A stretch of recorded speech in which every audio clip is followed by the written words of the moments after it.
If you are somebody who is going on Hajj, then you likely will use something called Nusuk to try and get your Hajj package, to reserve it, to purchase it. But people have a lot of questions about this. As somebody who's gone through the process, I'm going to go through some typical questions that people ask and answer it for you. Is it an app? So there is an app called Nusuk, and you likely would have used this if you've been on Umrah before to book a permit for Umrah, although you don't need to do that now and you haven't for a couple of years, but you would have booked your Rauda through it or something like that. The app looks like what you see on screen.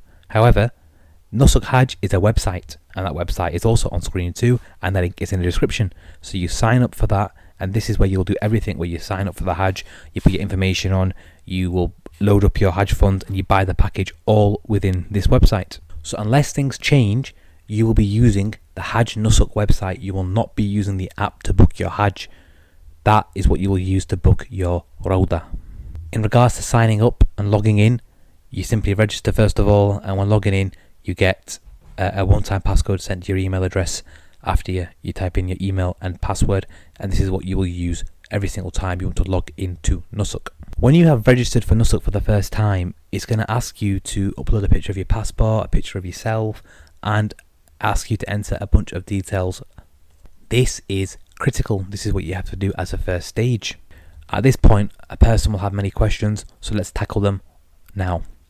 My application says submitted and approved. Does that mean that I have got Hajj? The answer is no. You simply just move on to the next stage. My application says I've been rejected. Does that mean that I can't go on Hajj? No. In the email you received saying you've been rejected, it will tell you why it's been rejected. It will likely be something to do with your photo of your passport or photo of yourself, or both. Simply you have to resubmit with the instructions that tells you what to do, and then wait. I submitted my application and it's been a month and it still says processing. Other people have already had it accepted. Do I need to worry? No, you don't. It can take time. For me, I submitted my application end of November. In December time, towards the end, I think it was around Christmas time, mine was rejected. I resubmitted, and then about a week and a half later, I was approved. I'm trying to submit my application, but I'm having trouble with the passport photo and the profile photo. What do I do? When you upload your passport photo and profile photo, it will ask you to submit it in a certain format, certain pixel size, certain file size, and you can use websites which will do this for you. Image resizer, image compressor. These are on screen, and I've linked them in the description for you as well. At this stage, you'll be seeing things that say select your preferred package, luxury, premium, economy, shifting, non-shifting. What do all these things mean? So luxury economy is basically 5 stars, and shifting, non-shifting, what does this mean? It means that when you're in Makkah, if you are shifting, you will spend some time in Makkah and then you will shift to Azizia. If you are non-shifting, then you will remain in that hotel in Makkah until the very end. So let's assume you go on a package, the Hajj with AE package, which is what I went on. We went to Medina first, and then we went to Makkah. Then we shifted from Makkah to Azizia. Now, if the package was non-shifting, it would mean that we went from Medina to Makkah, and we stayed in the hotel in Makkah until the very end. Are there advantages to shifting over non-shifting? Well, shifting is cheaper, but non-shifting, you're in Makkah throughout, your hotel's there. That way, when you are going from, well, on the Yom al-Nahar, the big day of walking, it means your hotel's just there, so it makes life easier. However, when it comes to leaving, for example, to go to the Mina camps and things like that, this can get quite busy around that sort of area. I personally found shifting to be fine, and I would recommend it. So again, in summary, shifting means you will shift from Makkah to Azizia, a hotel in Makkah to a hotel in Azizia. Non-shifting means you remain in your hotel in Makkah throughout, and on Hajj days, when you want to go back, you go back to the hotel in Makkah. Now the Nusuk e-wallet. How do I top up? You will use the credit card. And although it says credit card, you can also use your debit card, and it tops up instantly. It works like, for example, if you were to top up your Amazon gift card balance. You click it, you enter your card details, you enter the amount. I recommend doing a test amount first, and you enter it in Riyals. You click top up, you might have to approve it in your banking app, and then it goes through to your account immediately. At this stage, I would recommend you actually get in contact with your bank beforehand, letting them know what is going to happen. That I'm going to be transferring large amounts of money to this thing called Nusuk. It's for Hajj. They likely would have got messages about this in the past, so you have to assume they will be aware of it. And if you're from the UK, then you need to get a Starling account and a Monzo account. And when you get these accounts, just transfer a little bit of money into them and then message them instantly telling them that I want you to turn interest off on my account. That way you won't get any interest on the money in your account, and they will do that for you. The reason why you will use these two bank accounts is because you will get good rates and you won't be charged any fees. Let's now talk about rooming. In Hajj, the rooms work via twin room, triple room and quad room. And what you are buying is you are buying a bed in a room. So you're buying a bed in a twin room, you're buying a bed in a triple room, and you're buying a bed in a quad room. The quad room is cheapest, then triple, and then double. The double rooms tend to have a lot of demand, as well as the triple ones which have a lot of demand, and the quad rooms are not as much in demand. Now, if you are somebody who is doing Azizia, then very likely the way your situation is going to be is, this is what Azizia is like, all Azizia is quad room, meaning it's a bed in a quad room. Whereas Makkah, Medina, yes, you can do a double room. So for example, if a husband's traveling with his wife, they can do a double room in Makkah, a double room in Medina, but in Azizia, it's a quad room. And these are normally segregated by gender. Although on the Nusuk stage, when you're selecting your actual package itself and you're configuring it, you'll see an option for single room. There is actually no single room per se. It will not work. So you need to make a decision of what room you want to go in, either a twin room, a triple room, or a quad room.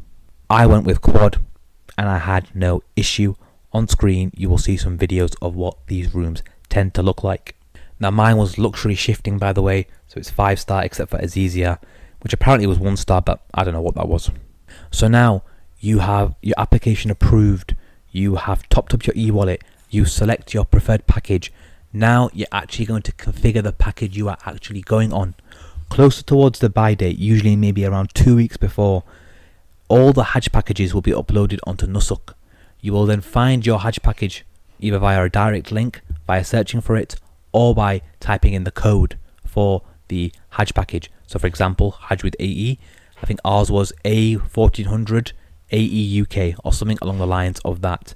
I then configure my package, meaning I select the rooming that I want. I want quad, I select my flight. For the Udhiyah section, I select no. I go through the whole thing. It tells me how much it costs, and then I save it in my basket. This means that when the buy date actually comes around, when I log into Nusuk, I just have to go to my basket and check out. My package is already configured. Now, questions to do with buy day. The website is really slow. This is expected. You have to understand that everybody's going onto it to buy Hajj, right?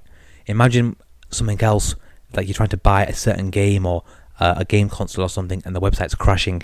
People have said, or the company have said, it's going to go live at 6 p.m. on Sunday, and the website gets overloaded. It simply can't handle the load of how many people want to access it. It's exactly the same here.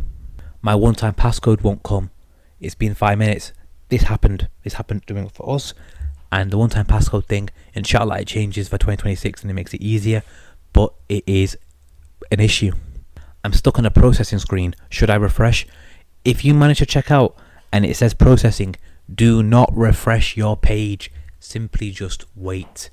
In my case, somebody logged on for me and bought it for me, and I got the email through whilst it still said processing. That person then got kicked out of Nusuk. The email came through though. I managed to log back into my account and I could see that it was confirmed, everything there as well. And I think the final question for this video should be, how do I actually know I've got Hajj? How do I know I've got my package?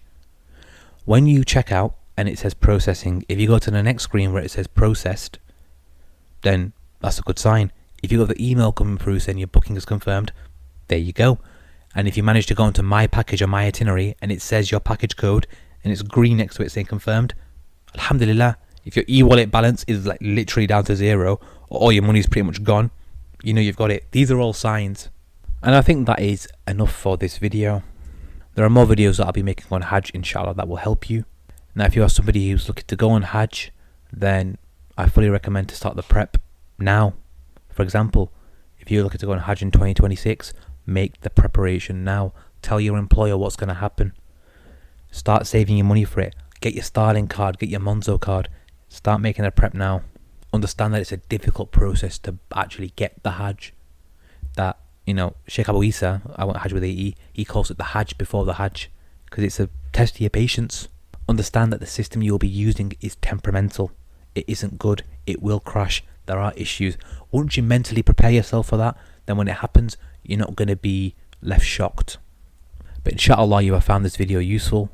As I said, there'll be more videos to do with Hajj coming out, so check them out as well. Assalamu alaikum wa rahmatullahi wa barakatuh.